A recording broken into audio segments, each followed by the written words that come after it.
Fala galera, beleza? Meu nome é Daniel, canal YouTube de Anime, e vamos falar desse episódio número 9 de Dorohedoro. Episódio esse que tá cheio de informação novamente, né? Dividido aí em duas partes, podemos dizer, que é o flashback basicamente da Noi e os acontecimentos da Noite Azul. Então a gente pode dividir assim. E eu posso também dizer que eu achei uma parte muito boa e uma parte um pouco rushada. Mas vamos falar sobre tudo que esse episódio falou. Vamos falar primeiro sobre o flashback da Noi e do Shin, né? Vamos falar sobre esse relacionamento deles. Esse relacionamento aconteceu de uma maneira completamente aleatória. A Noi sempre foi, aparentemente, uma pessoa boa, né? Você não sai curando as pessoas por aí porque sim, ainda mais gastando magia.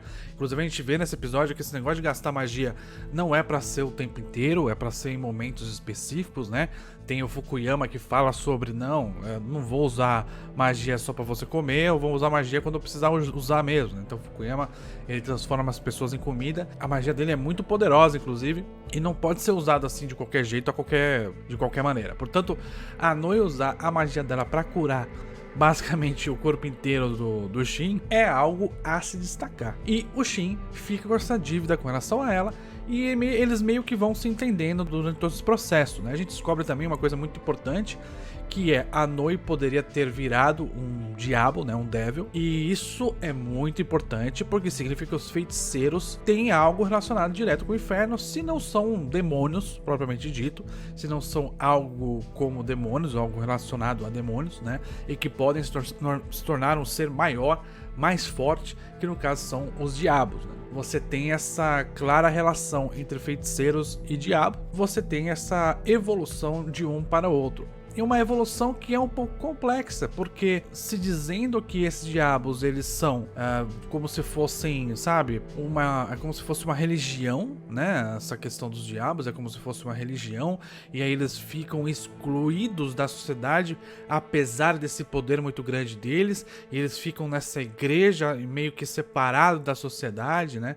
Então você tem toda uma questão aí também, provavelmente, de que eles vão abordar essa exclusão da igreja com relação à sociedade, que como se eles fossem algo muito poderoso que tivesse que ficar separado para não causar tantos problemas, né? Você tem alguma coisa aí claramente relacionada ao poder da religião nessa sociedade de feiticeiros de Dorohedoro. Por exemplo, para você entrar em contato com o diabo, você tem que pagar uma quantia muito grande. Então isso já diz muito sobre o impacto desses seres nesse mundo. Diz muito sobre o quão importante eles são para esse mundo. E a Noi deixar de ser um diabo para ser a parceira do Shin também é uma coisa muito pesada. Ela largou um sonho para ficar próximo desse cara, que assim, ela teve uma ótima relação, mas ela não, sabe, não era brother, mas ele salvou ela, né? Ele salvou ela assim como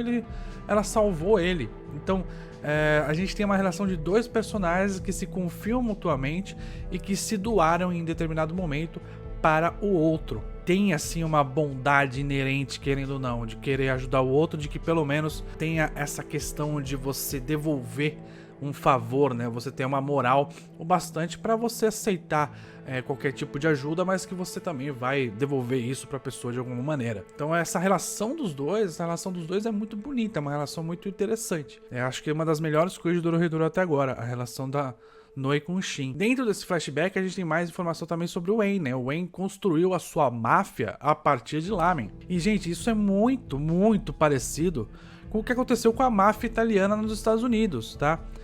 O foco da máfia italiana foram sempre, nos primeiros momentos, foram sempre a questão dos restaurantes, né? Você tem muita cena, inclusive, de filme de máfia dentro de restaurantes, né? É como se fosse um ambiente propício para algumas negociações escusas. Então, essa relação do nosso querido En com a máfia, né? Essa comparação do En com a máfia fica cada vez mais evidente, e também os Crossed Eyes ficam mais como os traficantes, e justamente essa briga entre máfia e tráfico também já ocorreu. Claro que a própria máfia se utilizou de tráfico nos Estados Unidos, isso é óbvio, porém essa briga já ocorreu, de que os mafiosos faziam outros tipos de negócio que não envolviam o tráfico. Eles eram contra o tráfico e o tráfico acabou tendo uma briga também com os mafiosos. Então você também está tendo uma referência histórica aí a briga de máfia e tráfico nos Estados Unidos principalmente, mas de uma maneira geral, isso aconteceu a nível internacional também. A gente também tem acesso a esses dois caras que são, na verdade, dois bucha nesse primeiro momento. Eles são só duas pessoas que estão querendo atrapalhar o Shin e a Noi, basicamente. Sabe, no primeiro momento eles são literalmente duas buchas que estão ali pra apenas fazer um contraponto ao Shin e a Noi, né? Pra fazer essa rivalidade, digamos assim, que é uma rivalidade que meio que justifica eles dois ficarem juntos, então é importante para a formação da dupla, né? Mas, sabe, eles têm o poderzinho e eles são fortes e é só isso que a gente sabe deles até o momento. Portanto, eles têm apenas a função, né, de criar eventos para que Shin e Noi estivessem juntos. É uma função, eles têm ali um papel a exercer durante o episódio, eles exercem e acabou ali e tá resolvido, né? E eles também exercem um outro papel um pouco mais pra frente, que é no momento atual da história, né, na Blue Knight de fato, que eles tentam ali e quase conseguem vencer a Noi e o Shin, porém eles são impedidos, quase que sem querer, pelo Kaiman e pela nova turma dele, que é uma turma que é capaz de transformar pessoas em comida. E é uma coisa muito legal, portanto eu sempre vou apoiar esse tipo de zoeira no anime. Outra coisa muito legal que o anime tá mostrando é a diferença de personalidade dos dois, do Shin e da Noi. A Noi, ela é muito poderosa, ela é muito forte, mas ela é muito bobinha, ela é muito inocente. E você percebe que ela é muito forte, mas ela tem essa força muito centrada em ação, né? Em agir apenas. Ela não tem muito raciocínio sobre o que ela faz.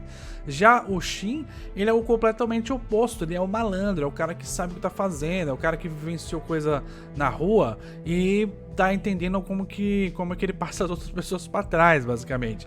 Então ele é uma pessoa muito boa pra função de cleaner do En. Né? Então por isso mesmo que o En coloca ele como cleaner, porque ele é um cara forte, é um cara esperto e é um cara que não é deixado pra trás de qualquer maneira, ele sabe o que está fazendo. A gente também tem nesse episódio o Kaiman procurando pelo Rizo e o Rizo procurando pelo parceiro dele, pelo antigo parceiro dele. E acaba que por coincidência, e o anime faz muitas coincidências, não tem problema nenhum, mas acaba que por coincidência ele é totalmente curado no momento que a Noi se cura. Então ele vai lá, no momento que ela tá se curando, ele abriu a porta, ela tá se curando e ele acaba se curando por inteiro, não só a cabeça dele tá curada nesse momento, mas ele agora é o Rizo de fato, ele está 100% ele, não precisa de mais ajuda de magia para sobreviver. E ainda nesse negócio do Rizo, eles acabam meio que se encontrando e eles têm uma sensação, né, muito próxima. Então há uma conexão direta do Rizo com o Kaiman, eu ainda não sei qual é, acredito que tem a ver muito com relação ao corpo dele ou algo com... a proximidade dos dois é muito grande e há um mistério sobre isso, não é, sabe... É um anime querendo te falar, o Kaiman e o Rizo são a mesma pessoa, mas isso fica muito óbvio, então na verdade não é isso, entendeu? Isso é o ponto, é a conclusão que eu chego. Ele fica tantas vezes querendo te dizer que o Rizo e o Kaiman são a mesma pessoa, que eu tenho quase certeza que não é. Outra coisa legal do episódio foi agora a dupla Fujita e Ebisu, que é a melhor dupla possível um para o outro, né? E a Ebisu fica até tímida num determinado momento, e diz muito sobre... o que é essa Noite Azul. Essa Noite Azul não é apenas procurar o parceiro mais forte, mas a pessoa que você mais se identifica para formar essa dupla com você pelos próximos 4 anos, que agora eu revi até o episódio passado, de fato são 4 anos. Outra coisa que eu tinha falado no vídeo passado, inclusive você pode ver ele aqui, é que, como eu tinha previsto, a gente teve esse flashback do Shin e da Noi.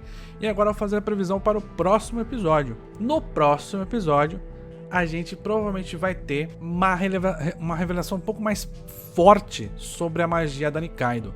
Porque no final desse episódio a gente teve a revelação para o En de quem era a pessoa com a magia de tempo. E essa pessoa de magia de tempo é a Nikaido. E ele tá agora indo atrás da Nikaido para pegar ela, para poder, sabe, utilizá-la como parceira ou algo assim.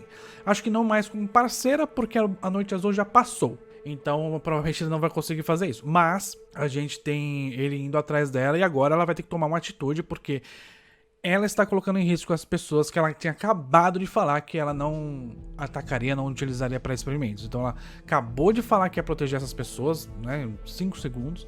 E no segundo seguinte ela já estavam em perigo por causa dela, porque a magia do En chegou até ela. E essa magia do En é um pouco complexa, eu imagino que não tenha só a magia do En envolvida naquele cogumelo.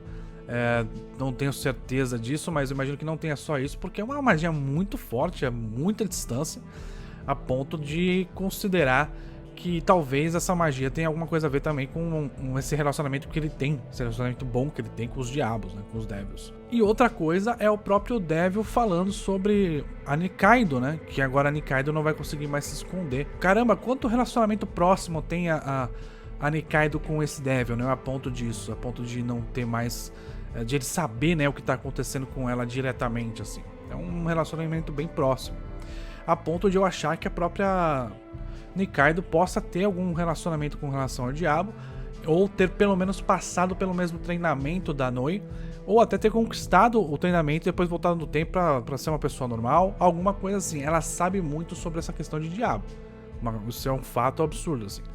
E ela tem um relacionamento muito próximo, maior até, ou tão igual quanto o do En com relação aos próprios diabos também. Eu acho que essa questão da sociedade ainda precisa ser desenvolvida melhor. Tá sendo um foco muito grande nos personagens. Como eu falei, teve uma introdução à religião, né, nesse episódio, e também ao poder da religião e o poder do dinheiro com relação à informação que a própria religião retém. E aí quando eu falo retém, é porque é literal retém, né?